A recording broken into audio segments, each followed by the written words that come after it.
கொல்லிமலை அருவியில் தண்ணீர் ஆர்ப்பரித்து கொட்டும் இந்த வேளையில் கோடை விழா நடத்த வேண்டும் என்ற கோரிக்கை எழுந்துள்ளது. கொல்லிமலையின் சிறப்புகள் குறித்து இந்த செய்தி தொகுப்பில் பார்க்கலாம்.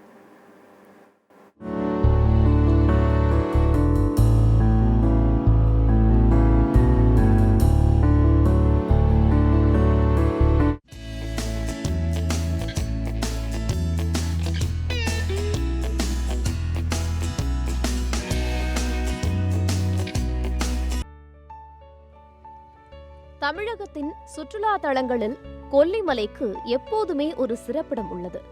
நாமக்கல், சேலம், திருச்சி ஆகிய 3 மாவட்ட எல்லையில் அமைந்துள்ள கொல்லிமலை மூலிகை வளம் நிறைந்தது. இங்கு தமிழ்நாடு மட்டுமின்றி வெளி மாநிலம், வெளிநாடு என பல்வேறு பகுதிகளிலிருந்து ஆண்டுதோறும் ஏராளமான சுற்றுலா பயணிகள் வந்து செல்கின்றனர்.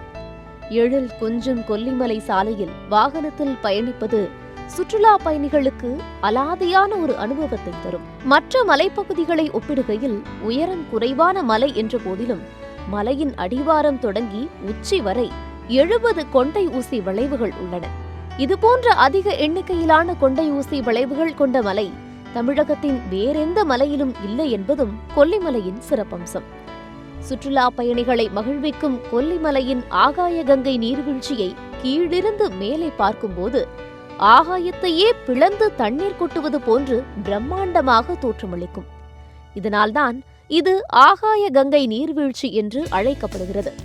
கொல்லிமலையில் மாசிலா அருவி, ஆகாய கங்கை நீர்வீழ்ச்சி, சிற்றருவி, நம்மருவி, சந்தனப்பாறை அருவி உள்ளிட்ட அருவிகளில் கடந்த சில நாட்களாக பெய்த மழையால் தண்ணீர் ஆர்ப்பரித்து கொட்டுகிறது. சுற்றுலா பயணிகள் அதிகம் வரும் கொல்லிமலையில் உள்ள நம்மருவி பகுதியில் குளம் போல் தண்ணீர் தேங்கியிருப்பதால் அங்கு படகு சவாரி அமைத்து கொடுக்க வேண்டும் என்று கோரிக்கை வைக்கிறார் அரியநாடு ஊராட்சி மன்ற தலைவர். 8 கேமி கோயில், 5 சுற்றுலா துறைகள் இங்கு இருக்கின்றது.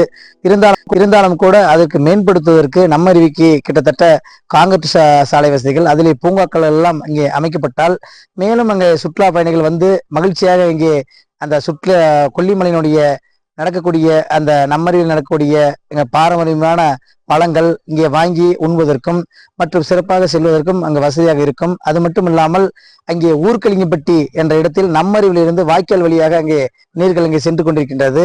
அந்த நீர்கள் வந்து வயல் பாசனம் கிட்டத்தட்ட ஒரு 500 ஏக்கருக்கு மேலாக அங்கே பாயும். அங்கே ஒரு போட்டோஸ் அங்கே அமைச்சால் அங்கே குளங்கள் இருக்கின்றது. அதை சுற்றி வந்து பூக்கள் அமைத்து அங்கே போட்டோஸ் அங்கே ஏற்பாடு செய்திருந்தால் அந்த ஏரியா மக்களுக்கு அங்கே வாழ்வாதாரமும் உயரும். வரக்கூடிய சுற்றுலா பயணிகளும் மகிழ்ச்சியாக இங்கே வந்து மலைப்பகுதிகளுக்கு சென்று செல்வதற்கு ஒரு மகிழ்ச்சியாக இருப்பதற்கு ஒரு வாய்ப்பாக இருக்கும். இங்குள்ள தாவரவியல் பூங்கா, படகு இல்லம் போன்ற சுற்றுலா தலங்கள் கூட முறையான பராமரிப்பின்றி மோசமான நிலையில் உள்ளதால் தமிழக அரசு கொல்லிமலை வரும் சுற்றுலா பயணிகளை கருத்தில் கொண்டு பராமரிப்பு பணிகளை செய்ய வேண்டும் என்று கோரிக்கை வைக்கின்றனர். பல்வேறு சிறப்புகள் கொண்ட கொல்லிமலைக்கு ஊட்டி, கொடைக்கானல், ஏற்காடு போல கோடை விழா நடத்தப்பட வேண்டும் என்பதும் இவர்களுடைய கோரிக்கையாக முன்வைக்கப்படுகிறது. அப்ப நம்ம வந்து கொல்லிமலை வந்து சிறந்த சுற்றுலா தலமா நாமக்கல் மாவட்டத்துல விளங்கிட்டு இருக்குது. இந்த சுற்றுலா தலத்தை மேம்படுத்துறதுக்கு என்னோட பகுதியில வந்து படகு இல்லம் வந்து இயங்கிட்டு இருக்கு. இங்க வந்து படகுகள் 2-3 தான் இருக்குது. வர சுற்றுலா பயணிக்கு இது போதுமானதா இல்லை.